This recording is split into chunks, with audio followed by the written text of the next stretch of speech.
Hello folks, my apologies for not uploading a video for several days. I've been pretty busy with work and one thing and another. So a bit of an update on the project. Well, this is not entirely related to the project, but it is partly related. I've just started doing evening classes in welding at my local college, and these are some of my first attempts at welding. That was done with an oxyacetylene gas welder. That was my first attempt at welding. I've never welded before, so I think I did not too bad for a first attempt. So these are a few of the pieces that I practiced on. Obviously they're just small pieces of steel. Now you might wonder, what has this got to do with the project? Well, what it's got to do with the project is that I am planning to do some welding work, or I have been planning to do some welding work on the bike. Essentially what I'm thinking of doing, or have been thinking of doing, is raising the seat height a little bit by modifying the subframe. So my plan was to get some sheet aluminium like that and weld it up the sides of the subframe and put some box sections on about 2 or 3 inches higher, and that way raise the seat height. Unfortunately, I've been advised by the tutor on the course that it's very difficult to weld aluminium, although it can be done with a TIG welder. But so I'm going to have a think about what I'm going to do, whether I'm going to attempt to weld the subframe or not, because obviously it would be a shame to damage the subframe. Aluminium apparently melts quite easily when you try and weld it. It tends to just kind of melt away to nothing. So I'm a little bit reluctant to weld the subframe. I'm a bit worried that I might kind of take a good subframe, which is what I've got, and just kind of wreck it. So I'm in two minds whether I'm going to do that, or I might just stick with it, just keep it the way it is, and just kind of accept the normal seat height. Really what I wanted was a higher kind of seat height, because I'm quite tall, and I find that bikes can be a bit cramped on long journeys. Like the distance between the seat and the pegs is not as high as I'd like it to be. So I haven't really decided what I'm doing. I'm going to have a think about that and find out a bit more about it. If anyone knows anything about aluminium welding, and if you could maybe put something in the comments, that would be fantastic. So that's that. And what else has been happening? Well, I've been getting a few things in the post. So here we have the discs. Now, any of you that have been following my videos you might have seen a video that I put up about a week or two ago, I think it was, maybe about 2 weeks ago, I think, in which I said that the discs that I'd received, which I'd bought off eBay, didn't fit the wheels, which was because they were slightly too large, and the bolt holes basically didn't line up with the holes in the disc didn't line up with the holes in the hub. Well, I got in touch with the eBay seller, and cut a long story short, it turns out that these wheels are not 1992 five-blade wheels, or at least this one isn't. I don't know about the back one. The chassis is a 1992 chassis. Now I know this for a fact because I've got the V5 registration document that tells me that it's a 1992 chassis. Okay, but it seems that the wheel is actually a 1994, because the 92 has a slightly larger center hub. I think it's 62 millimeters. The discs that I ordered were for a 92, and they were 62 mil internal diameter. Okay, and they were too large, they didn't fit, and the holes didn't line up. Okay, these ones are 58 mil, so that's 58 mil across there, and it's 74 mil across. I don't know what the right term for it is. I think it's stud pattern. I think it's the stud pattern is 74 mil on this wheel, which basically means that this wheel is from a 94 or 95 Fireblade, I believe. So at some point somebody's fitted a newer wheel onto the chassis that I've got. I did message the guy that sold me the chassis, and he wasn't aware of that, but Of course, it could have. I don't think he'd owned the bike from new, so it could have been, you know, that somebody else somewhere down the line has fitted a newer wheel for whatever reason. Maybe the bike's had an accident or something. I don't know. So anyway, basically, cut a long story short, sent the discs back. They received them in good condition, and they just charged me £8 postage to send out new discs. So I've got 2 of these. Obviously there's only one on there. I haven't fitted the one on the other side, but I've got another one. This one's going to have to come off. I've not actually done up the bolts tight, because it's going to have to come off for when I go to get the tyre fitted and the bearings replaced. I could leave them on there, but because they're really nice discs, I prefer to remove them when I take the wheel in to get the tyre and the bearings done. You know, just to be on the safe side, just in case it gets scratched or anything, because I really do like the look of these discs. I've never had wavy discs on any of my bikes before, and I do think they look absolutely amazing. I really like kind of the black, how they got the kind of black centre and the silver disc, and they feel really good quality as well. They're kind of thick and they got a real kind of good edge to them. I don't know, I mean, I'm not an expert in discs, to be honest, but I do like these. I'm very, very pleased with them. I was thinking I might need to buy bolts to fit them, but I found that the bolts that I got in the bag of Allen bolts that I got for doing the engine cases and the chassis and what have you, I think I made a video about that probably a couple of weeks ago as well. These bolts are a perfect fit for the holes, and they look quite good as well because they're stainless steel, so they go quite nicely with the discs. I was a little bit concerned that they might possibly scrape on the forks, because obviously these are kind of like a taller head than you would normally have on brake discs. Normally on brake discs you have these little tiny kind of sort of dome shaped Allen bolts, and these ones are more of a tall kind of Allen bolt like you'd have on engine cases and what have you. But what I did was I put the wheel into the forks, and there was absolutely loads of clearance. There's no way that's going to scrape. That you probably can't see in the video, but the top of the bolt is actually level with the with that surface there, with the surface where the bearing, where the dust seal goes. So I don't see that can possibly scrape on the forks, even though it's kind of bigger than a normal disc bolt. So that's quite handy, because it means I don't have to, you know, it saved me maybe 30-35 quid. I had a quick look on eBay, and disc bolts are typically about 30-35 quid to get a set of 12 to do both discs, so I'm quite glad that I haven't had to buy those. I don't see any reason why I shouldn't use stainless steel bolts, just normal stainless steel bolts for discs. Again, if anyone knows differently and you want to put something in the comments, you're more than welcome.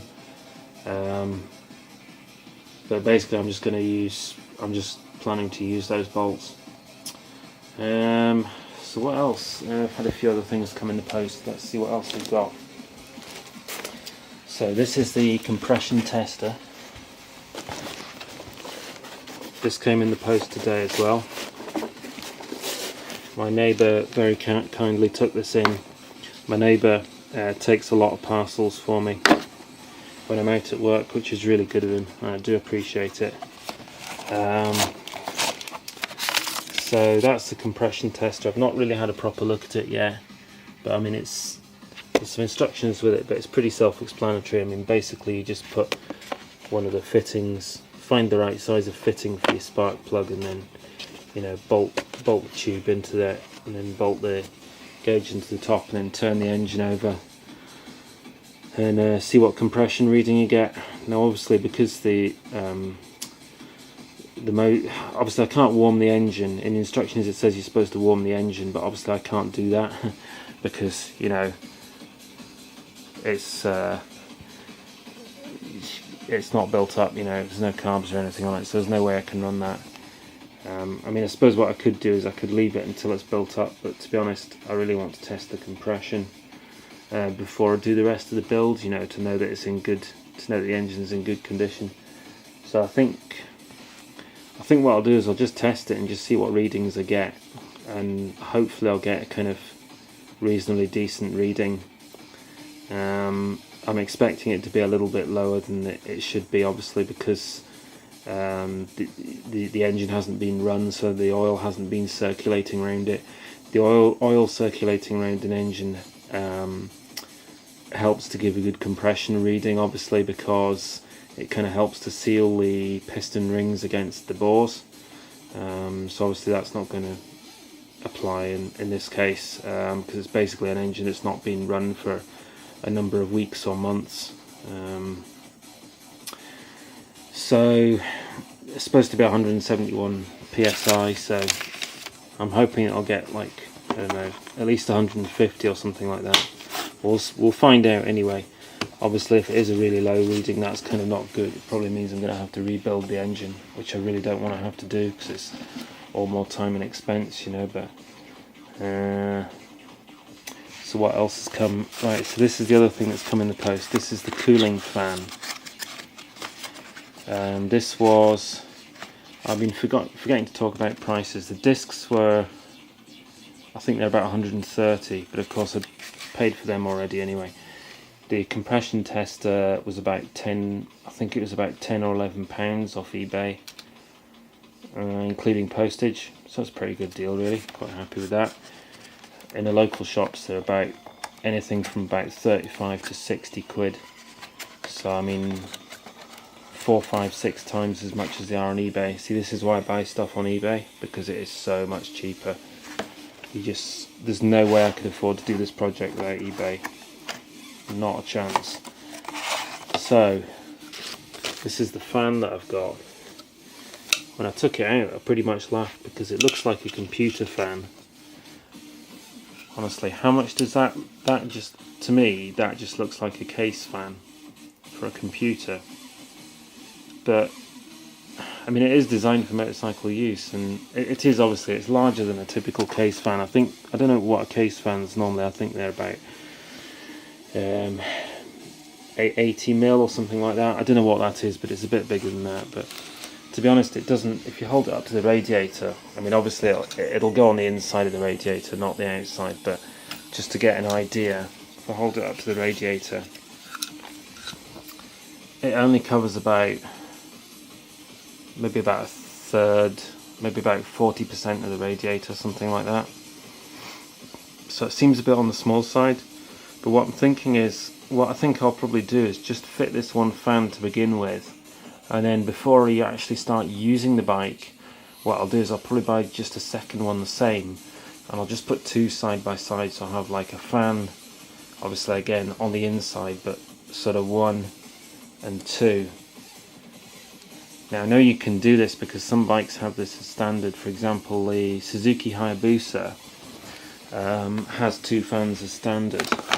So I think, given that it's quite a wide radiator, and obviously this is a pretty big radiator overall for a CBR 1100, I think probably a couple of fans might be a good idea. But I can still decide about that. The fan was only about £25, again off eBay, and it came from a local place, local to where I am in Scotland. So it came really quickly. I got it like within about a day of ordering it. So I might just get another one of those, like I say, and just put 2 of those on the radiator. So that's the cooling fan, the discs. What else have I had? Oh yes, the indicators came as well. Right, so these are my indicators. Obviously it's going to be a while till I'm fitting the indicators, because we're not really at that stage yet. You know, I've still got a lot of the more mechanical stuff to do before I get as far as fitting these, but it doesn't do any harm just to buy stuff anyway, and then I've got it. So this is these are really cheap indicators. I paid about £5.50 for a set of 4. To be honest, I don't even know how anyone does them for that price. I mean, it's like £1.50 each. They don't actually seem too bad. I mean, you know, they're not the nicest looking indicators that I've seen. Obviously, they're not like the, you know, kind of LED or anything fancy like that. But I mean, they're basically all right. You know, look all right. Obviously I've yet to see how they work, but they seem reasonable kind of quality. I was just holding one up to the back just to get an idea of how it looks. So one of the things I'm going to weld is like a back plate for the registration plate, and the lights. I'll probably try and design it so it mounts the indicators a bit like that, just kind of like under the back end of the subframe, something like that. So one on either side, and then my brake light in there, and then my indicator, my registration plate down there, something like that. So that's good. That's something that I'm going to have to build once I've got the hang of welding. Just build a kind of bracket, well, kind of like a tail tidy sort of thing. That's those. I'm trying to think what else I've got.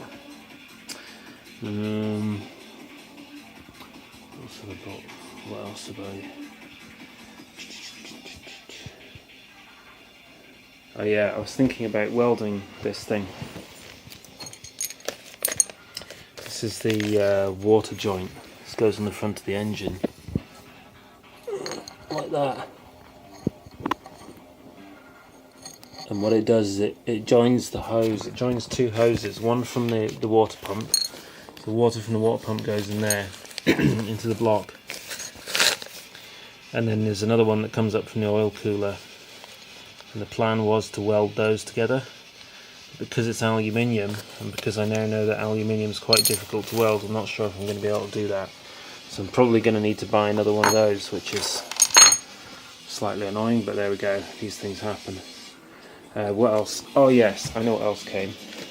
The most important thing, well, not the most important thing, it's all important obviously, but one other thing that came: carburetors. Now these carburetors,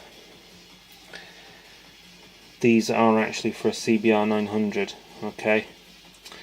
The other ones that I had, I couldn't really work out how to fit them. I kind of reckoned it should be possible to get them to fit, but it was going to be a bit awkward, so basically I went and bought some CBR 900 RR carbs off eBay. These are quite dear, they're the best part of £100, but they're pretty nice. I mean, they're not too bad condition. They need a bit of a clean up, but they're not horrendous. They're not as dirty actually as the other ones that I have. They also include the rubbers to attach them to the inlets, and the clamps as well, so that's quite good. And they also include the choke lead, and they include throttle cables and the idle speed adjustment, and the throttle position sensor, which is there. That'll just cable into the loom. These are for a 1998 Fireblade, but I've tried them in the bike and they're a really good fit. They basically just, I'm not sure if I can manage to do this while I'm holding the camera, but I'm going to give it a try. So they basically, a second, they go into the bike. They fit in the bike quite nicely. Oops, shit. So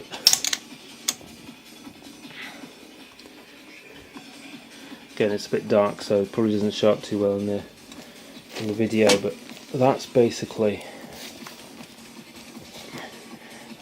them in the bike. So they're a good fit. I mean, obviously they're for a different year. They're for a 98, chassis are 92, engines are 94. I think I'm going to have a bit of just about every year of Fireblade on this bike by the time I finished it. But yeah, so they should, once I've cleaned them up and checked them over a bit, they should go on quite easily. So I'm quite pleased with those. It'll make my life easier having actual carbs that just fit straight on, instead of having to mess about with them. So the plan is to sort the carbs over the weekend, give them a clean up, and fit them on the bike, and also to test the compression. Once I've tested the compression, assuming it's okay, I can put in the spark plugs and HT leads and maybe some other bits and pieces will come, and there's a possibility I might maybe get the forks on and stuff like that as well. So we'll see how it goes, but I'll hopefully be uploading a few more videos over the weekend. So that's it for the moment, but thanks for watching.